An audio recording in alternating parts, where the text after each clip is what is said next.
Le livre de Job, chapitre 15. Eliphaz de Théman prit la parole et dit : Le sage répond-il par un vain espoir? Se gonfle-t-il la poitrine du vent d'Orient? Est-ce par d'inutiles propos qu'il se défend? Est-ce par des discours qui ne servent à rien? Toi, tu détruis même la crainte de Dieu, tu anéantis tout mouvement de piété devant Dieu. Ton iniquité dirige ta bouche et tu prends le langage des hommes rusés. Ce n'est pas moi, c'est ta bouche qui te condamne, ce sont tes lèvres qui déposent contre toi. Es-tu né le premier des hommes? As-tu été enfanté avant les collines? As-tu reçu les confidences de Dieu? As-tu dérobé la sagesse à ton profit? Que sais-tu que nous ne sachions pas? Quelle connaissance as-tu que nous n'ayons pas? Il y a parmi nous des cheveux blancs, des vieillards, plus riches de jours que ton père. Tiens-tu pour peu de choses les consolations de Dieu et les paroles qui, doucement, se font entendre à toi?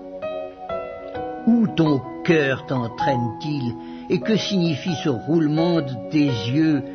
Quoi, c'est contre Dieu que tu tournes ta colère et que ta bouche exhale de pareils discours? Qu'est-ce que l'homme pour qu'il soit pur? Celui qui est né de la femme peut-il être juste? Si Dieu n'a pas confiance en ses saints, si les cieux ne sont pas purs devant lui, combien moins l'être abominable et pervers, l'homme qui boit l'iniquité comme l'eau? Je vais te parler, écoute-moi. Je raconterai ce que j'ai vu, ce que les sages ont fait connaître, ce qu'ils ont révélé, l'ayant appris de leur père. À eux seuls appartenait le pays, et parmi eux, nul étranger n'était encore venu.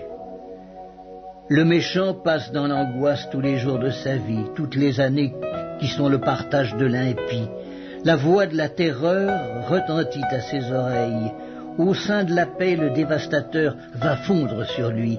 Il n'espère pas échapper aux ténèbres. Il voit l'épée qui le menace. Il court çà et là pour chercher du pain. Il sait que le jour des ténèbres l'attend. La détresse et l'angoisse l'épouvantent. Elle l'assaille comme un roi prêt à combattre. Car il a levé la main contre Dieu, il a bravé le Tout-Puissant. Il a eu l'audace de courir à lui sous le dos épais de ses boucliers.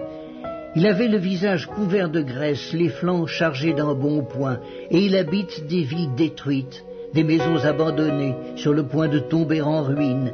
Il ne s'enrichira plus, sa fortune ne se relèvera pas, sa prospérité ne s'étendra plus sur la terre.